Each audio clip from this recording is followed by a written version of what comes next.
పవన్ కళ్యాణ్ మీద మీ అభిప్రాయం ఏంటి? పవన్ కళ్యాణ్ గారు అంటే సారు అంటే ఒక మనిషి బాధలో ఉన్నప్పుడు చెయ్యి అందిస్తే ఏ రకంగా ఎంత ఇదైన వాళ్ళన్నా సరే ఎంత బంగారానికైనా గోడ మెరుగు అవసరం.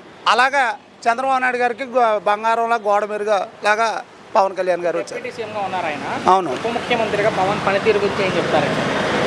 పవన్ పనితీరు ఇంకా ఆయన కేవలం ఆయన సంపాదన కోసం లేదా దానికోసం రాలేదు, కేవలం జనం కోసం, మనుషుల కోసం ఆయన ఆ బాధలన్నీ చూశాడు కాబట్టి ఆ బాధల కోసం ఆయన ఇప్పుడు వచ్చి నెక్స్ట్ ప్రశ్న అయితే మీరే చెప్పారు, రోజుకు 2 కోట్లు ఆయన సినిమాల్లో హీరోగా తీసుకునేది, అది వదులుకొని రాజకీయాల్లోకి వచ్చారు. మరి అదే డబ్బుల కోసం పవన్ కళ్యాణ్ డబ్బుల కోసం కాదు, ఏం చెప్తారు? డబ్బుల కోసం ఆ డబ్బుల కోసం అన్నా కానీ అది మతి తక్కువ మాటలు అంతే, ఇంకా అంతకంటే ఏం చెప్పలేము. అంటే సినిమాల్లోనే ఎక్కువ కనపడుతున్నారు కానీ ప్రజల్ని ఏం పట్టించుకోవట్లే, పదవచ్చా అది భలే చెప్తారు సార్.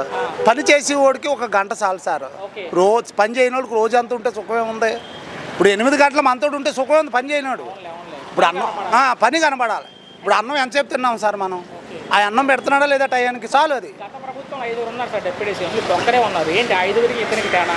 ఇంకా దానికంటే రాజకీయంగా చెప్పుకోవాలంటే బోల్డ్ ఉంటాయి సార్, అవన్నీ మనకి అనవసరం. ఒకే ఒక్క మాట మీ అభిప్రాయం ఏంటి పవన్ కళ్యాణ్ గురించి? అంటే పవన్ కళ్యాణ్ కానీ తిరిగిలేదు సార్. అది వీళ్ళు మాత్రం అంటే వాళ్ళు 15 సంవత్సరాలు అంటున్నారు, 30 సంవత్సరాలు ఉంటారు.